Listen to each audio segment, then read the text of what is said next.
So I think you have heard enough from me. Let's take New Ink forward from here. I would like to hand over proceedings to Chiranti. Thank you, Vihanga, and welcome everyone to the very first session of New Ink 2021. So we have with us today three writers for our first panel, two poets and a novelist. I have with me Dr. Kandiah Shriganeshan, Madri Kalugala, and Amanda Wick. And each of them will be reading an excerpt from their work. And as Vihanga said, we invite your questions. If you have any questions, please free to drop it into the chat. So I'm going to first invite Madri to read from her new collection of poems. To tell you a little bit about Madri, she's a poet, and her first collection of poems, The Almond Moon and the White Owl, was published in 2016. And her second collection actually is just about to be launched. Madri has been published in the Right to Reconcile anthology and has also won the Edward Lear Prize for Poetry in 2017. She dabbles in many art forms. She's currently working on a memoir, an illustrated storybook, and a novel, and she's also a songwriter. So I'm going to invite Madri now to take over and share some of her new collection of poetry with us. Over to you, Madri. Thank you, Chiranti, for that very kind introduction. And I would really like to thank you and Vihanga and the rest of the organizers of New Ink for having me on board today with these other distinguished writers.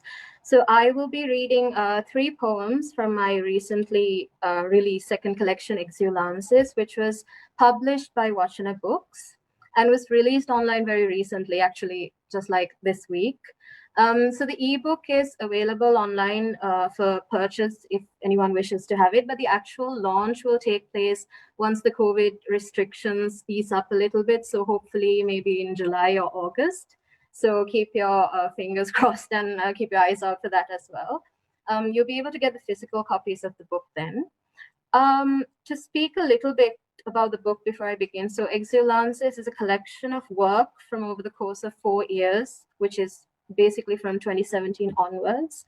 The pieces in the book are mostly poetry, separated by prose sections and accompanied by a lot of artwork and illustrations, which sort of birth themselves simultaneously throughout this period. The framework of the book is built on the concept of untranslatable words, or basically human emotions that do not have words to describe them in the English language. Hence also the name Exulances, which is a beautiful, I feel it's a beautiful newly coined word, which denotes an experience which you give up, you have a tendency to give up talking about because of other people's inability or lack of understanding or inability to relate to it. So if one were to ask me what the book is really about, it's about recovering from loss, about grief, about anger and despair, and all the different stages that come before the healing actually happens from a deeply traumatic or personal ordeal. It's about the process of finding closure when closure has been actually denied to you, and about that journey towards acceptance and forgiveness, and most importantly, towards self-realization, I would say. But also I would like to add that it's also about redemption in a way, because it maps out the experience of what some call the dark night of the soul and the breakthrough out of that abyss, basically. So how afterwards you emerge fundamentally changed and hopefully finding something eternal on the other side. And for me, that was the story, that was basically my journey of battling with depression since around the year 2013. And the slow, arduous process of actually overcoming it. So now I will read 3 poems, one from each section of the book, which represent a different stage in what I would say sort of like the soul journey. So poem 1, The Incarceration of Eve. They brought me one night 27 rubies that flamed in the palms of their outstretched hands, cupped over. and through thick fingers, like angry mouths, the red rubies burning. Preferred to me a song of war. They didn't speak, but chanted. Take each well and swallow it whole, like death, like ice, like fire. A truth embedded deep in each will slow dissolve and teach. In my stomach, a slow burn started.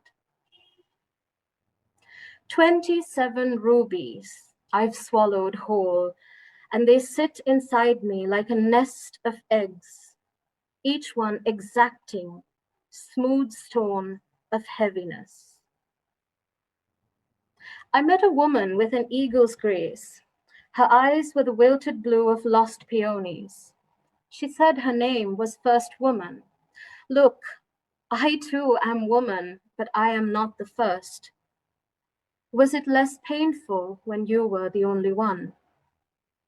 It's been a long life swallowing rubies for me, and you said your grandmothers lived to be 120 or more. 93. Too long, too slow. The hourglass shifts and turns on its head, and sand trickles slowly back into reversed existence. I grew swollen like a grapefruit, with heaviness. Red rubies gathering like glittering seeds, nested, and each time I crack my ankles, the sure sound of dead branches snapping. That's how I became, eventually, a tree. My, how it hurts. The slow dawning of realization that with every year you grow one step heavier. And so, once again, I'm in the space in between, wanting to scream and building lost cities on the bridge of my brain, calling them dreams. Poem 2.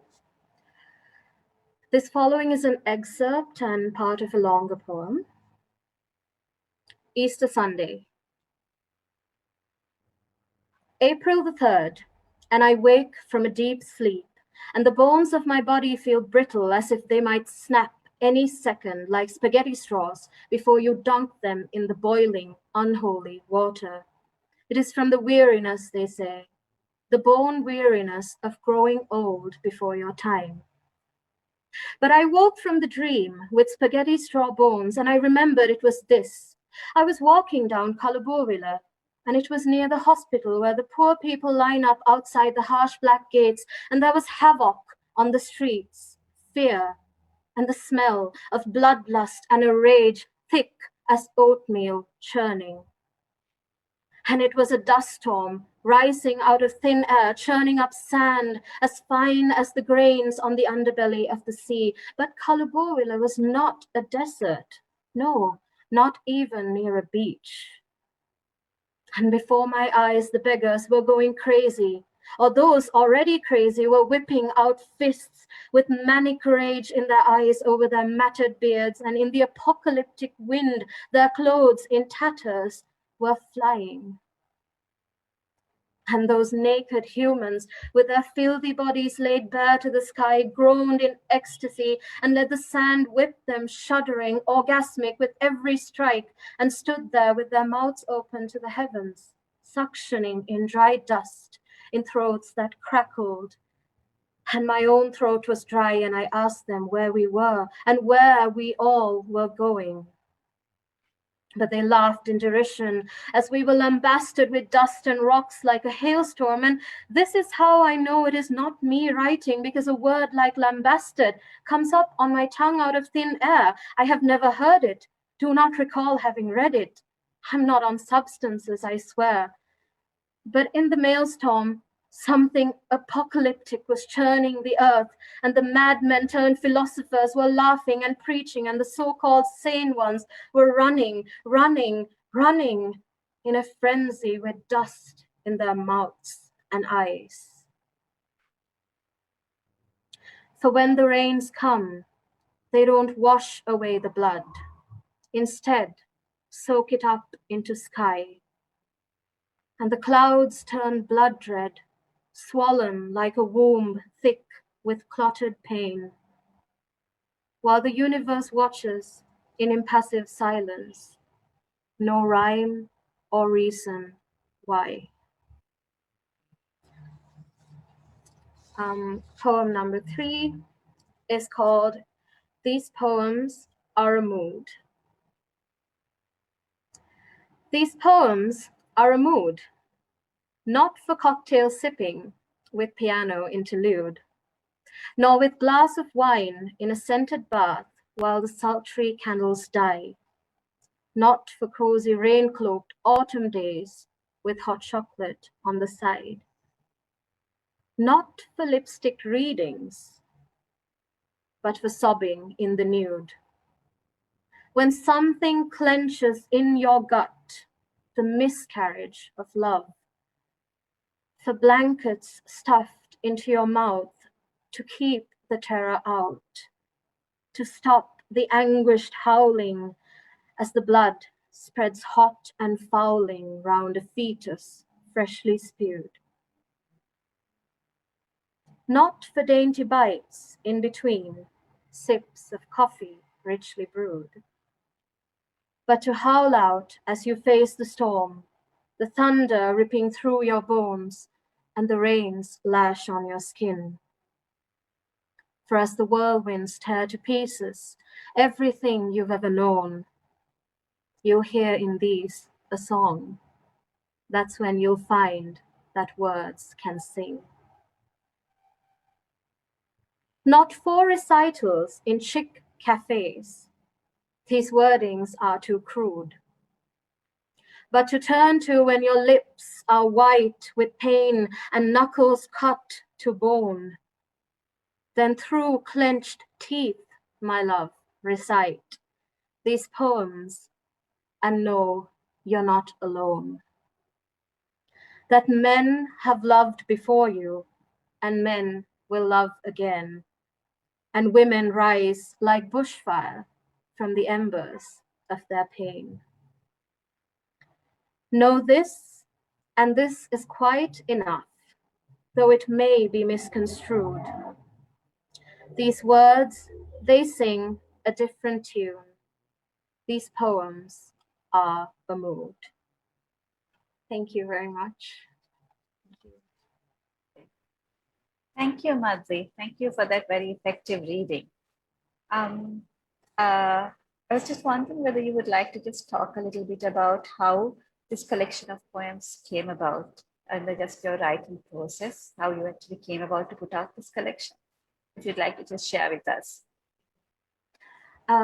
Thank you, Shriganti. How the poems came about, I would say, like I mentioned before as well, the poems did effectively birth themselves. I think I had very little to do with the process.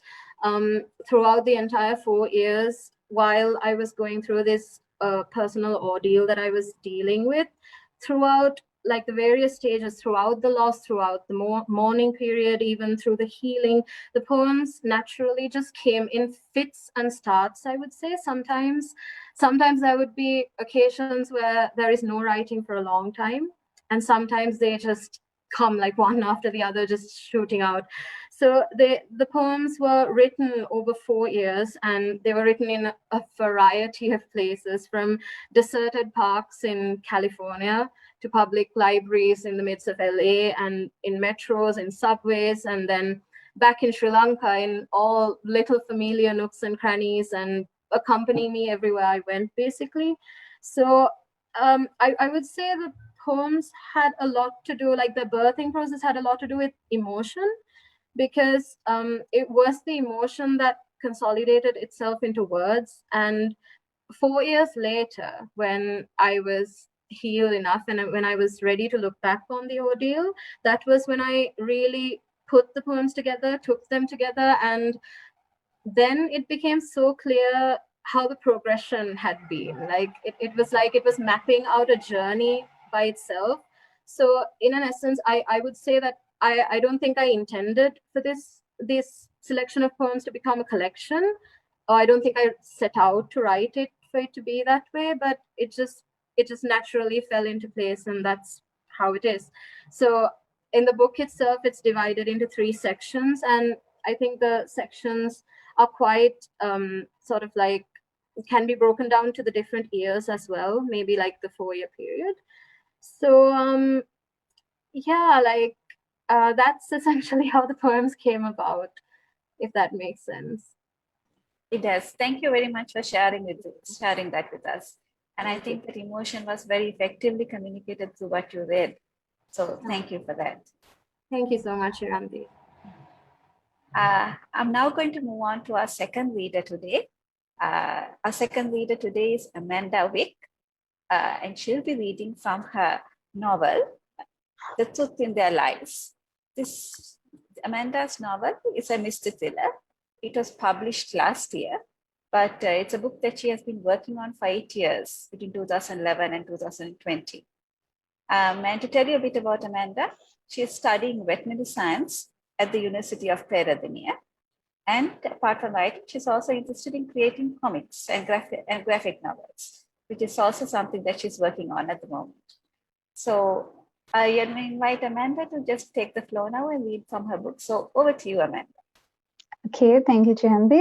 Hello, everyone. First, I want to thank Chiranti and Vihanga for inviting me to this amazing event. I am honored to take part in this amazing event with fellow writers and readers. So this passage I'm going to read takes place after the prologue of the story. In the prologue, the main character, Amber Eve Chapman, wakes up after a 4-year-long coma. It was caused by a terrible fire at the house she used to live in.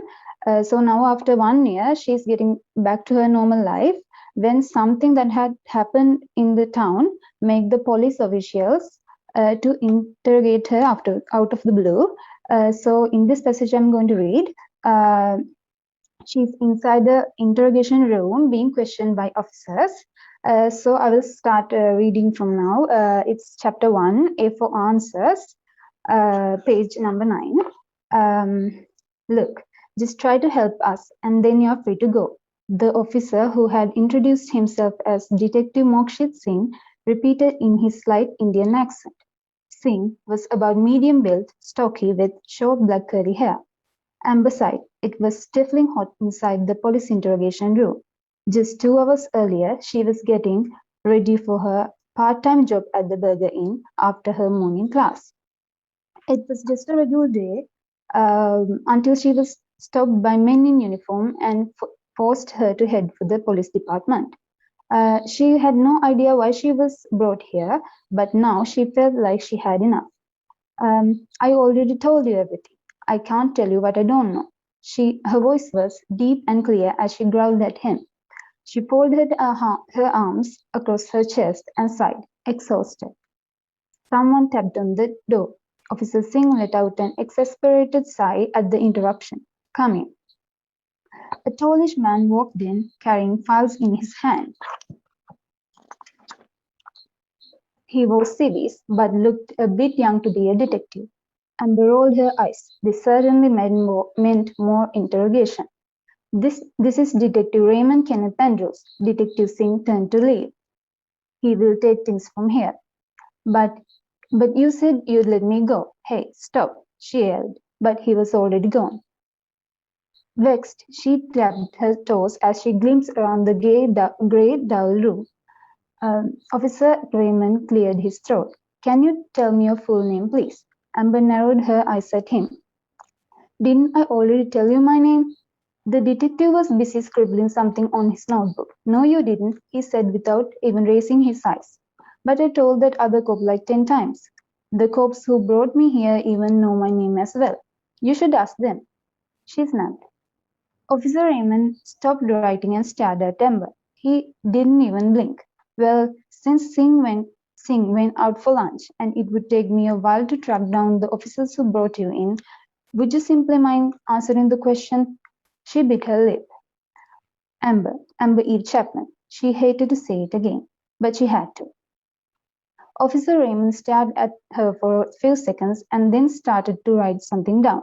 Date of birth, February 5th, 1995. She had to say that before too. Occupation, she groaned. I'm doing a psychology course at the University of Wyoming. I have a part-time job at the Burger Inn where I am supposed to be right now. The officer glanced at her file and then back at her. You are 23. I guess you are doing your second degree now? Amber pursed her lips. It upset her when someone assumed that. Just because she was older than average university student didn't mean she held multiple degrees. But she kept her emotions in check. It would be best to simply answer the questions, and then maybe she would be able to get out of this horrible room soon. No, it's my first degree. The detective nodded. So I guess you took some time off university. Yes. Would you like to tell me why? He leaned forward, his elbows resting firmly on the desk. No, I don't. Amber snapped. Then she saw the stern look on the detective's face. I wasn't asking, he said, his voice menacing. He tilted his head. I don't ask questions, Miss Chapman. I demand answers. Now tell me, why did you take years off university? Amber looked at the blue-eyed officer. He was easy on the eyes, but outside of the fact that he was on the verge of threatening her, he looked like he could actually be a nice guy. He had brown hair and a square jawline, and had a muscular figure too. But she couldn't deny the fact that he was so full of himself. She couldn't take it anymore. She groaned, almost begging. Look, I will tell you everything you need to know, but please tell me why I'm here. All I know is that someone died in the town hall, some lawyer guy named Lawrence. Lorenzo, the detective corrected her, as he slouched back in his chair. Mr. Lorenzo was one of the most popular lawyers in town. He was found shot dead in his office. The detective showed her a picture. This is him. Have you ever seen him before? Amber looked at the picture and recoiled slightly. No. She didn't want to look at someone's dead body, but she had to. The photograph showed a body lying on the floor, the blood flowing from a hole in his right temple. She looked at it again before quickly looking away.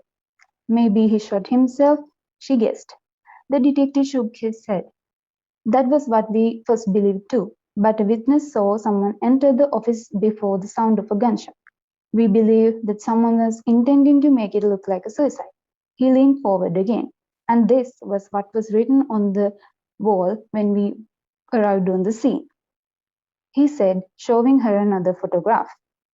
Amber looked at the photo, and in a split second it hit her. She couldn't believe her eyes. Oh my God, she gasped. She stared at the photo in her hands, hoping what she was seeing was some sort of an illusion. But the more she looked at it, the more vivid it appeared. The photo showed the wall of a typical office room, but scrawled across the office room wall in crimson red blood was her own name, Amber E. Chapman. Okay, that's it. Thank you. Thank you, Amanda. And I think that's a point that we'll want many people to know more about the story. So thanks for sharing about that extract from your book, The Truth in Their Lies. I just wondered whether you'd like to tell us a little bit around why you chose to write in the mystery genre. Tell what was it that you attracted to writing in this particular area? Since my childhood, I was really interested in reading mystery thrillers because my father was also a fan in mystery thriller genre, like Agatha Christie and Sherlock Holmes. So I really like the fast-paced manner in this area, and also it's complex and it has a lot of interesting events. So more than other genres, I think mystery is something that excites everyone. So that was why I was mostly interested in writing mystery thriller novels. Thanks, Amanda. And also I know you also told us that you're interested in writing comics and also working on a graphic book. So would you like to tell us a little bit about that aspect as well? Sure. In this one also, I really loved adventure thrillers of Tintin, and so I really wanted to write comics when I was small. But the thing was, I couldn't actually draw. So me and my two of my friends gathered up and made a company called Murai Comics. So after that, I got an invitation from Toon Studio. Its owner, Harit Kumar Singha, invited me to write a mystery thriller comic. So we are planning to publish it soon. It will be called Asurayaga, which means demonic sacrifice. It will be based in Sri Lanka. So we are very excited to publish a comic because it's never done before in Sri Lanka. So yeah, that's something quite new. So yes, I'm sure there are lots of people looking forward to see that. yeah. Thank you, Amanda. I think we'll move on to our third reader now, Dr. Kandiah Shriganeshan, who will also be reading from his collection of poetry. To tell you a little bit about Dr. Shriganeshan, he's a senior lecturer at the Department of English Language Teaching at the University of Jaffna. He's an author, a translator, and also a theatre artist. He has authored books both in Tamil and English, and also he has directed and acted in many plays. His publications include translations of Tamil South Asian poetry into English, entitled Sudhandaram, and My Choice, a selection of Tamil poems translated into English. His latest book is a collection of poems in English entitled Breaking Barriers. And today he's going to be reading some poems from his new collection. So Dr. Shriganeshan, please feel free to go ahead and read from your poems. Thank you, Ms. Shivandi Rajivaksha, and I would like to thank Mr. Vihanga Perera also at this time. I have to thank Mrs. Ayatla Sandan, who has introduced me to Vihanga Perera. Since I have been asked to read some of the poems from my recent collections, Breaking Barriers, a selection of poems. Actually, there are poems written by me over 35 years, actually reflecting the war era of our country. So, the first poem which I wrote appeared in Saturday Review. Saturday Review published from Jaffna in those days. Later it was banned. And Mr. Seran Rutramuthi, who is going to be the keynote speaker today, was one of the sub-editors during those times, and he was a poet who inspired us a lot. So with these few points, I would like to read my first poem, My Country and My House. This was written during the period when the Indian peacekeeping force stayed in our home. So with that background, if you could enjoy the poem, then that would be interesting. Don't ask me anything. What is life? And the attachment towards it. My thought soars, looking for the real spirit that lingers on the revolving world. But my stomach pains with hunger. Where is the food? Where is the food? What is this? Hunger again. Thought soars. Songs in the air. The ear tries to catch them, but the heart yearns for peace. The book of life lies open on the table, but my mind drips.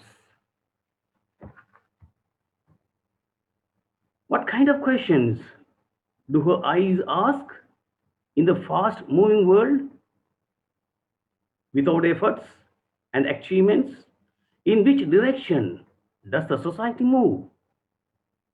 There is no harmony in the dance and the music. What is the reason for my friends to pull my leg? I get ready to go to school. Children will be waiting for me. My country and my house shrank like the turtle and the snail, unable to move forward. So that is the first poem from my collection. So that is about the situation when the epic was here in Jaffna and the northeastern part of Sri Lanka. And then I moved to my next poem from the collection, Breaking Barriers, A Closed Life. Again, it will reflect our own life in those times. Actually, this is the period 1993 when Jaffna was under siege.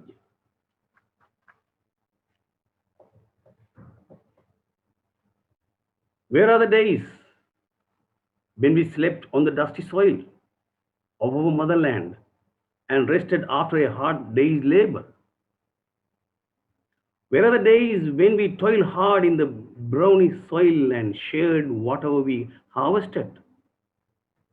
We moved out of our homes because of the pressure exerted on our people in the name of language, in the form of war, under the guise of wiping out terrorism.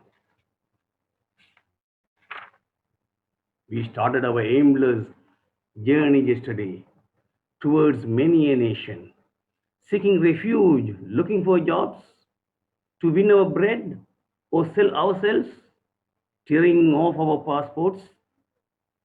Hours, days, weeks, months, years fled past, slaving for others. No land of our own to live, no water from our well to drink, a closed life within the four walls of a narrow, suffocating cell. That was in 1993, Jaffna under siege. So in between, we faced a lot of troubles in the war. And when we moved out of our lands because of the war, we had to leave our elders. We couldn't take them. So that was the third poem I'm going to read from my collection, Homage to the Deceased. That is 1996, on return home after the Exodus. When the announcement was made to leave at once, people fled in order to escape the onslaught. Everybody left, children and youngsters and the middle-aged, taking their bare valuables.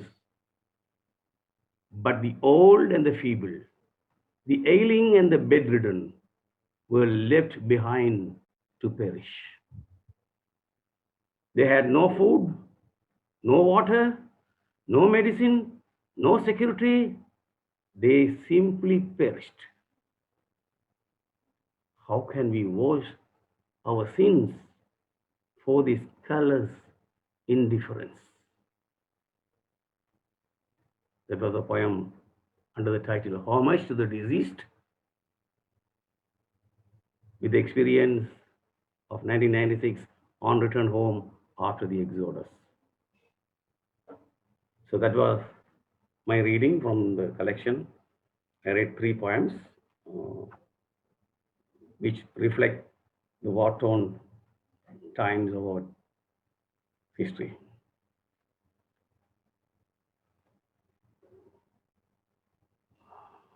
I can continue with your questions, Shriganti. Thank you, Dr. Shriganeshan. Yes, thank you very much. That was also a very moving reading. Would you like to tell us a little bit? I think these poems have been written over a span of some periods of time. Yeah. Would you like to tell us how the writing process took place? And I think some of the conflict has formed the background for the majority of the poems in this collection. What were the themes that you were thinking of when you wrote these poems? Actually, in the early 80s, we were facing a lot of troubles because of the war situation, especially from Vietnam, and all the youngsters from the northeastern part, they faced the same struggle. At the time, we had our interesting poet, Mr. Seran Rutramuthi. He was writing in Tamil, and it was well received because of the situation here. So I also started writing some poetry in those times in 1986 or so. 2 or 3 of my poems appeared in Saturday Review, edited by Gamini Navaratta, and there were sub-editors like A.J. Kanaratna and Mr. Seran himself. So then I couldn't continue to write because of the war situation and act with regard to these terrorism and other things. And I was working as a teacher in those days. So I wrote something, but I couldn't publish because Saturday Review was stopped, and we couldn't publish our own themes in national newspapers like Daily News or Sunday Island. So I kept my poems in my files, and later I started to work on them after the war was over. So I actually designed my book with welcome notes. Welcome notes means that is after 2009. I started the collection like this. So I started the poetry collection with the poem written in 2009 and going back to my flashback with the 86, the poems written in 1986 and after that. So I started with a prayer for the beginning of my poems as well. Let's drive away all the suffering. Let's get rid of all the egos. It is our fate that we forgot nature's grace. Enough of all those pains. Let's welcome a new life. Let's get rid of all the evils. Let's welcome an uncorrupted world. Let's welcome a good message. Let there be peace and harmony. Let peace reign on our blessed motherland. So that's how I started, and then the second part was a flashback, and then the third part, change of times, and finally into the new era. That's how I designed the poems, the collection. About 31 poems included in this collection. And I can also tell something about my collection of translations. Actually, this is the Tamil collection, translated from English to Tamil, collection of South Asian poetry. Because of the conferences I was able to attend in New Delhi in the last 10 years, I was able to meet different authors and poets from various parts of South Asian countries, Nepal, Bangladesh, Pakistan, India, Maldives.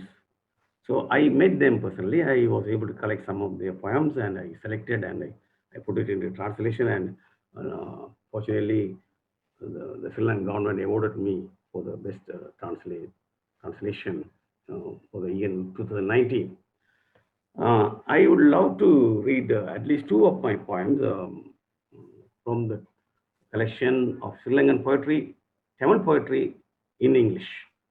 Actually, these poems were written by the youngsters. There are writings from our senior writers.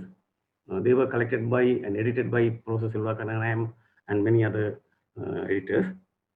So I opted for collecting the poems written by the youngsters. Mostly half of them are female writers, and most of them are from the eastern part of our country, from Betkolo. So I would love to read two poems so that may reflect again the same fate that our people underwent during those times. So this is a poem written by Thambilivil Jaga in Tamil under the title The Wheel. My brother is 12. He rides a bike deftly. I too would love to ride one.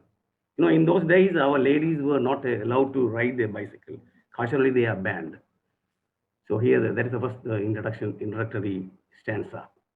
Father threatens to chop my hand even if I touch the handle. No ride even to push it. The sprouts of my mind's bed scorched on the spot. The bike became an exhibit. Now I am a graduate, attending diploma lectures, Piaget's psychology. My suppressed desire, now a huge tree, mocks me. I push my motorbike. The wheel rolls. I hear Appa's voice. Dottie, today is clinic day. Drop me at the hospital.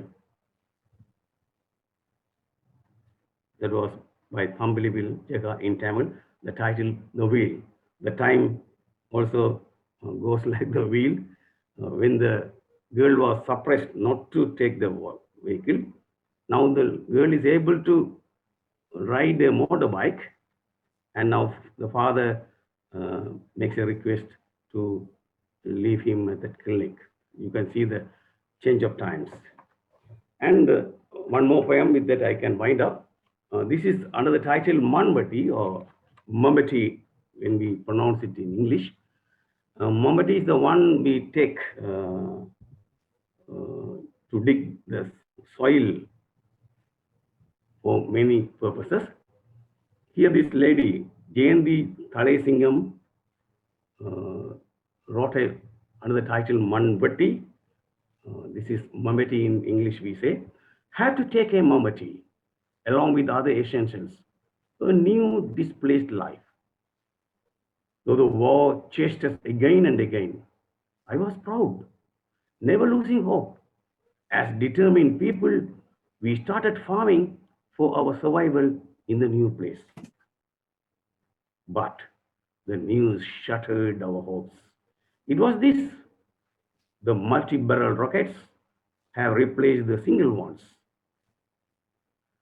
Now assured of some deaths at least, and unwilling to leave dead bodies, we run, Mambati in hand, handy for burial.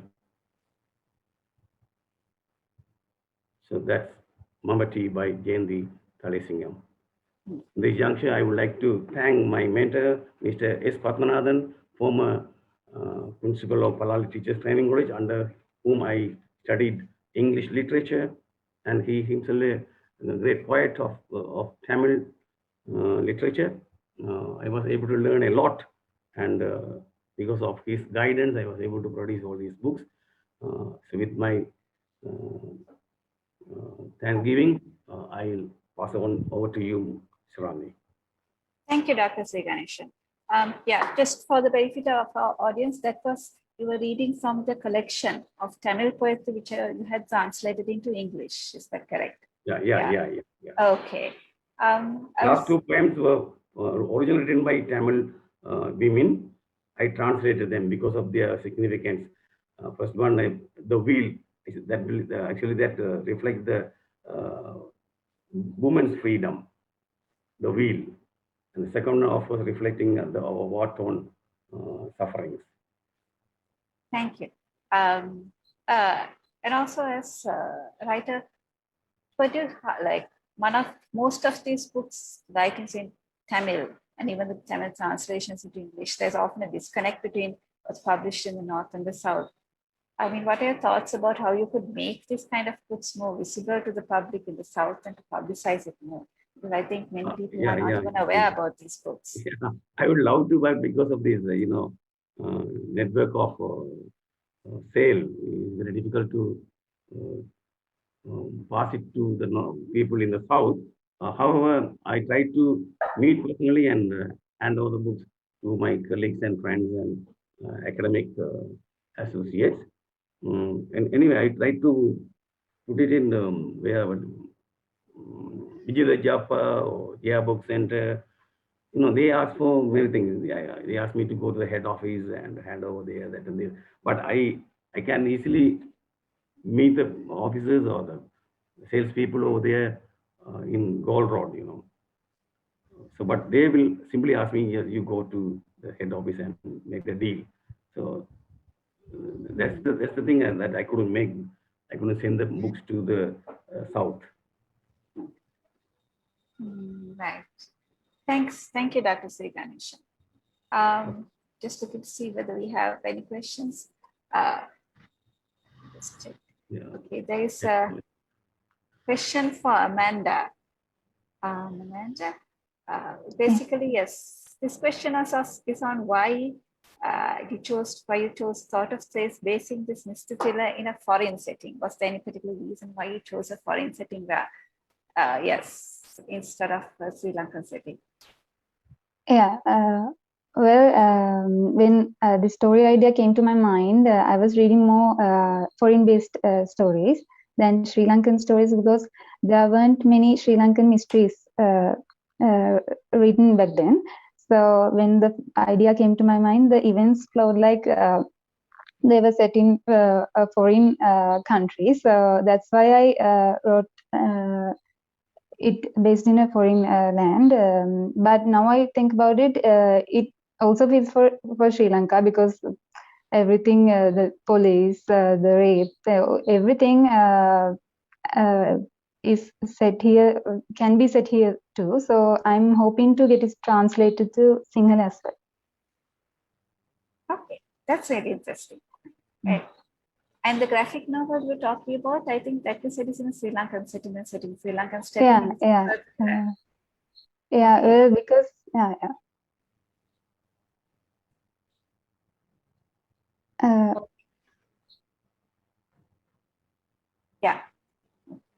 Thank you, Amanda. Do you want to add anything else? About the graphic novel, we also planned it in Sri Lanka because there weren't any mysteries done in Sri Lanka. So it's like a new thing for Sri Lankans, and there are many Sri Lankan mystery thriller lovers. So we want to give them a new experience. So that's why we are doing it based in Sri Lanka. Thank you. If anybody else has any questions. Chiranti, I'm sorry, but I have included another question in the chat box. Oh, sorry. Do we have time to address it? Is that okay? Okay. Yeah, so I have posted it in the chat box, and that is because like the poetry readings of Dr. Shriganeshan's, they reminded me about the importance of memory and remembering of the history of conflict, pain and suffering and the repercussions of war throughout history. So I was wondering like whether you wanted to comment on the importance of addressing themes related to memory within our contemporary times, especially considering the kind of themes you have addressed in your collection. Yeah. Actually, those poems actually reflecting memory and remembrance of the war and war-related life, So, as you said, it may reflect the same experience of the international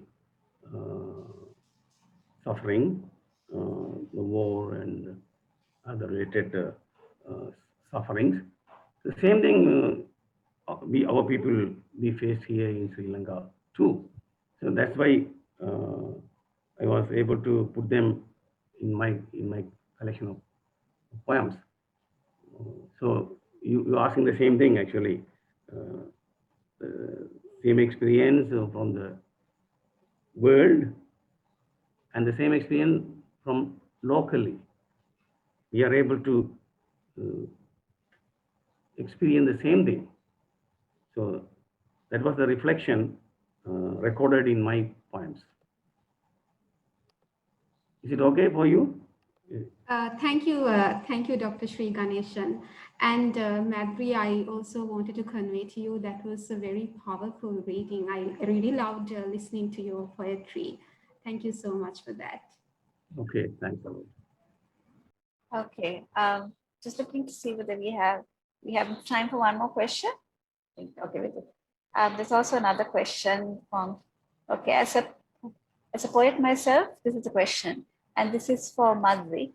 I find it's much easier to write about pain, but always so difficult to write about things that make me happy. Why do you think that is? And that's the question is for Madri.